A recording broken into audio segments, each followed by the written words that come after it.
ആദ്യം ശ്രീമതി സംഗീത അയ്യർ, എന്നെ കേൾക്കാമോ? കേൾക്കാം. നോക്കൂ, കോടതി ഈ വിഷയം വളരെ ഗൗരവത്തോടു കൂടി പരിഗണിച്ചുകൊണ്ടിരിക്കുകയാണ്.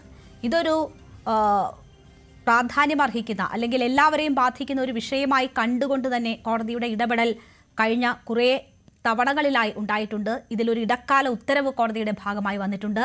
ഇന്നും ഈ വിഷയം പരിശോധിക്കുമ്പോൾ മനുഷ്യരുടെ പക്ഷത്ത് നിന്നുകൊണ്ട്, മനുഷ്യന്റെ ജീവിക്കാനുള്ള അവകാശത്തിന്റെ പക്ഷത്ത് നിന്നുകൊണ്ടുള്ള ഇടപെടലാണ് കോടതിയുടെ ഭാഗത്തു നിന്നും ഉണ്ടാകുന്നത്. മൃഗസ്നേഹികളുടെ അഭിഭാഷകൻ ബോധവൽക്കരണം എന്നതുൾപ്പെടെയുള്ള കാര്യങ്ങൾ ചൂണ്ടിക്കാണിച്ചപ്പോൾ അതിനോട് പരിഹാസ രൂപേണയാണ് കോടതിയുടെ നടപടി ഉണ്ടായത്. ഇനി നായകൾക്ക് കൗൺസിലിംഗ് നൽകണമോ, ഇനി അതുകൂടിയല്ലേ ബാക്കിയുള്ളൂ എന്ന് കോടതി ചോദിക്കുന്ന ഒരു സാഹചര്യം കൂടി ഉണ്ടായത്. കോടതി ഈ വിധത്തിലുള്ള ഇടപെടൽ നടത്തുമ്പോൾ എന്താണ് ഈ വിഷയത്തിന്റെ ഗൗരവം എന്ന നിലയിലേക്ക് മൃഗസ്നേഹികൾ, അതിനുവേണ്ടി വാദിക്കുന്നവർക്ക് എത്താൻ കഴിയുന്നുണ്ടോ? മൃഗസ്നേഹികൾ എന്ന് പറയുമ്പോൾ നമ്മൾ ഓഫ്കോഴ്സ് സ്ട്രേ ഡോഗ്സിന് വേണ്ടി വർക്ക് ചെയ്യുമ്പോൾ നമ്മൾ ഇൻഡയറക്റ്റ് ആയിട്ട് മനുഷ്യർക്ക് വേണ്ടിയിട്ടാണ് വർക്ക് ചെയ്യുന്നത് എന്നുള്ളത് ഓർമ്മ വേണം.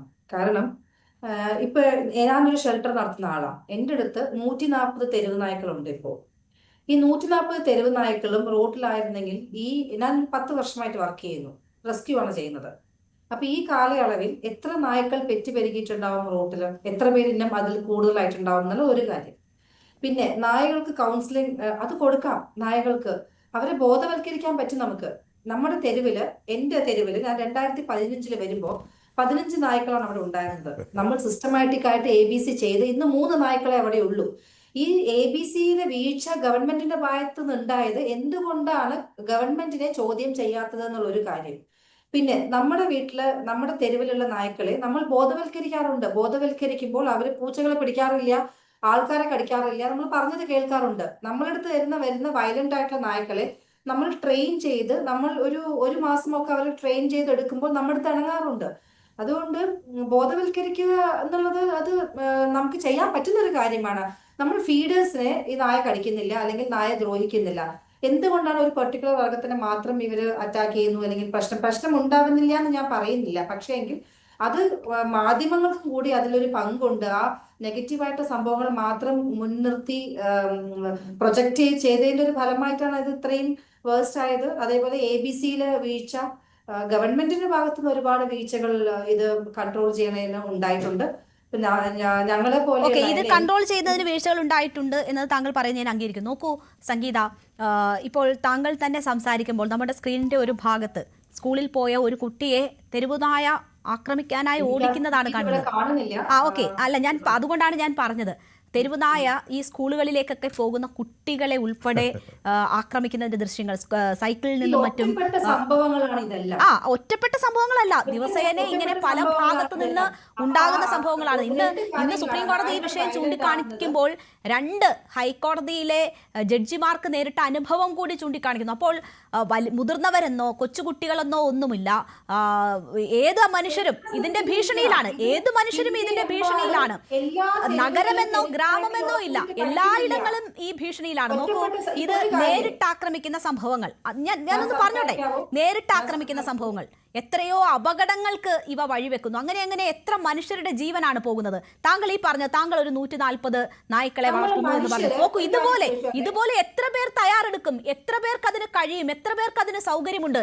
ഒരുപക്ഷെ താങ്കളും അവിടെ ആ നായ്ക്കളെ വളർത്തുന്നത് കൊണ്ട് തന്നെ ചുറ്റുപാടും നിന്ന് ഒരുപാട് എതിർപ്പുകൾ നേരിടുന്ന വ്യക്തിയായിരിക്കില്ലേ? അല്ല, നിങ്ങളിപ്പോ എന്താണ് പറയാൻ ഉദ്ദേശിക്കുന്നത് എനിക്ക് മനസ്സിലായില്ല. എന്താ പറയാൻ ഉദ്ദേശിച്ചതെന്നുള്ള എനിക്ക് ഒട്ടും മനസ്സിലായില്ല. ഒറ്റപ്പെട്ട സംഭവങ്ങളിൽ ഉണ്ടാവാറുണ്ട്. നമ്മൾ മനുഷ്യര് തന്നെ, നമ്മൾ മനുഷ്യരിൽ എത്രയോ ക്രൂരതയുള്ള ആൾക്കാരുണ്ട്. എത്ര റേപ്പ് നടക്കുന്നു എന്ന് വിചാരിച്ച് എല്ലാ മനുഷ്യരെയും നമ്മൾ കൊന്നെടുക്കുന്നുണ്ടോ? അല്ലെങ്കിൽ എല്ലാ മനുഷ്യരെയും നമ്മൾ ഷെൽട്ടറിലേക്ക് അയക്കുന്നുണ്ടോ? ഈ ചെറിയ കുഞ്ഞുങ്ങളെ റേപ്പ് ചെയ്യുന്ന ആൾക്കാരെ അവർക്കടക്കം കുറച്ച് കഴിയുമ്പോൾ നിങ്ങൾ പരോള് കൊടുത്തോ പുറത്തേക്ക് വന്ന് സുഖമായി ജീവിക്കുന്ന എത്ര ആൾക്കാരുണ്ട്. ഇവിടെ പ്രശ്നം അതല്ല. നമ്മൾ ഡിബേറ്റ് ചെയ്യുമ്പോൾ വളരെ ഹെൽത്തി ആയിട്ട് വേണം നമ്മൾ ഡിബേറ്റ് ചെയ്യാനുള്ളത്. മനസ്സിലായോ? തെരുവ് നായ്ക്കളെ ഇപ്പോ മെയിൻ സ്ഥലങ്ങളിലെ തെരുവ് നായ്ക്കളെ ഷെൽട്ടറിലേക്ക് പോകണം. അതിനുള്ള സംവിധാനം ഗവൺമെന്റിനുണ്ടോ? ആദ്യം ഷെൽട്ടർ ഗവൺമെന്റിനുണ്ടോ? ഞാൻ 10 വർഷമായിട്ട് തെരുവ് നായ്ക്കൾക്ക് എന്നല്ല, നമുക്ക് കൗ ഷെൽട്ടർ ഒക്കെ ഉണ്ട്. നമുക്ക് എല്ലാ മൃഗങ്ങൾക്കും വേണ്ടി നമ്മൾ വർക്ക് ചെയ്യുന്നു. തെരുവ് നായ്ക്കളുടെ കാര്യം മാത്രം എടുക്കുകയാണ്. ഈ 10 വർഷത്തിനിടയിൽ എനിക്ക് ഒരു വാക്സിൻ ഗവൺമെന്റ് തന്നിട്ടില്ല എന്നെ തീയതി വരെ. നമ്മളുടെ സ്വന്തം കയ്യിൽ നിന്നുള്ള പൈസ എടുത്തിട്ടാണ് നമ്മൾ ഇത് മുഴുവനും ചെയ്യുന്നത്. ഇതൊരു വലിയ ഷെൽട്ടർ ആണെന്ന് വിചാരിച്ച് തുടങ്ങിയ ഒരു സംരംഭമല്ല. ഇത് ഒരു നായ ഒലിച്ചു വന്നപ്പോൾ ഒരു ഹ്യൂമാനിറ്റിയുടെ കമ്പാഷന്റെ ഇതിൽ ഞാൻ ഒരു ചെറിയ നായക്കുട്ടിയെ റെസ്ക്യൂ ചെയ്തതാണ് ഇന്ന് ഇത്രയും വലിയൊരു ഓർഗനൈസേഷനായി നിൽക്കുന്നത് ഇവിടെ. മനസ്സിലായോ? അപ്പോൾ ഇതിൽ ഗവൺമെന്റിന് വീഴ്ചയാണ്. ഇത് മൊത്തം ഗവൺമെന്റിന് വീഴ്ചയാണിത്. അല്ലാതെ മൃഗസ്നേഹികളുടെ നേർക്ക് ഞങ്ങൾ ആക്ച്വലി നിങ്ങൾ സൊസൈറ്റിനെ സഹായിക്കുകയാണ് ചെയ്യുന്നത്.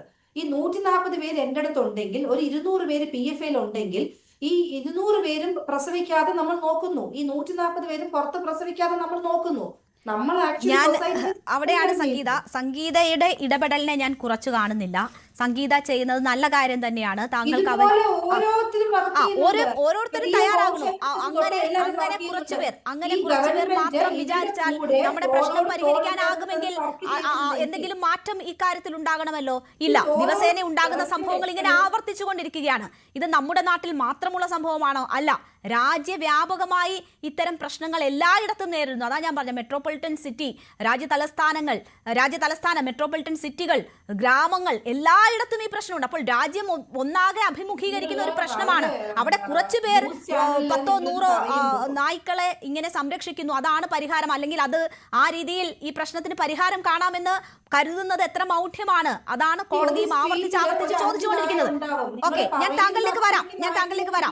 നിങ്ങളുടെ പ്രവർത്തനത്തെ കുറച്ചു കാണിച്ചുകൊണ്ടോ, നിങ്ങളുടെ ആ രീതിയിലുള്ള സമീപനത്തെ കുറച്ചു കാണിച്ചുകൊണ്ടോ അല്ല നമ്മൾ പറയുന്നത്. പക്ഷെ ഇതൊരു വലിയ പ്രശ്നമാണ്. അതിന് പരിഹാരം എന്ന നിലയിൽ നിങ്ങൾ വെക്കുന്ന നിർദ്ദേശങ്ങൾ പ്രാവർത്തികമാണോ എന്നതാണ് നമ്മൾ പരിശോധിക്കുന്നത്. ഇപ്പോൾ അഡ്വക്കേറ്റ് സുഭാഷ് ചന്ദ്രൻ, ഞാൻ പറഞ്ഞില്ലേ, ഓരോരുത്തർ ഇപ്പൊ ഫീഡേഴ്സ് ഉണ്ട്, നമ്മളെ പോലെയുള്ള NGOs ഉണ്ട്, ഈ ചെറിയ രീതിയിൽ ഷെൽട്ടേഴ്സ് നടത്തുന്ന ആൾക്കാരുണ്ട്, വീടുകളിൽ ഷെൽട്ടർ നടത്തുന്ന ആൾക്കാരുണ്ട്, ഓരോ ഏരിയയിലും വർക്ക് ചെയ്യുന്ന ആൾക്കാരുണ്ട്. ഉണ്ട്. പക്ഷേ ഇതൊരു മഹാവിപത്ത് എന്ന് തന്നെ നമ്മൾ പറയാം. രാജ്യത്തെ സംബന്ധിച്ച് ഒരു മഹാവിപത്ത് എന്ന നിലയിലേക്ക് മാറിയിരിക്കുന്നു തെരുവുനായ ഇഷ്യൂ. അതിന് പരിഹാരമാകുമോ? അത് കുറച്ചുപേർ ഇങ്ങനെ ചെയ്യുന്നത് പരിഹാരമാകുമോ? അല്ലെങ്കിൽ നമുക്ക് കൺട്രോൾ ചെയ്യാൻ പറ്റാത്ത തലത്തിലേക്ക് ഇതിപ്പോൾ എത്തിയിരിക്കുന്ന ഒരു സാഹചര്യമുണ്ട്. അതുകൊണ്ടാണല്ലോ സുപ്രീം കോടതി തന്നെ സ്വമേധയാ ഈ വിഷയത്തിൽ ഹർജി പരിഗണിച്ചുകൊണ്ട് ഈ വിഷയത്തിൽ ഇടപെടുകയും സംസ്ഥാനങ്ങൾക്കുൾപ്പെടെ നിർദ്ദേശങ്ങൾ നൽകുകയും ഒക്കെ ചെയ്യുന്നത്. അതിന്റെ പ്രാധാന്യം മനസ്സിലാക്കി തന്നെയാണ് കോടതിയുടെ ആ നടപടി ഉണ്ടാകുന്നത്. ഞാൻ താങ്കളിലേക്ക് തിരിച്ചെത്താം. കൂടുതൽ വാർത്തകൾക്ക് News 18 Keralam YouTube channel subscribe ചെയ്യുക.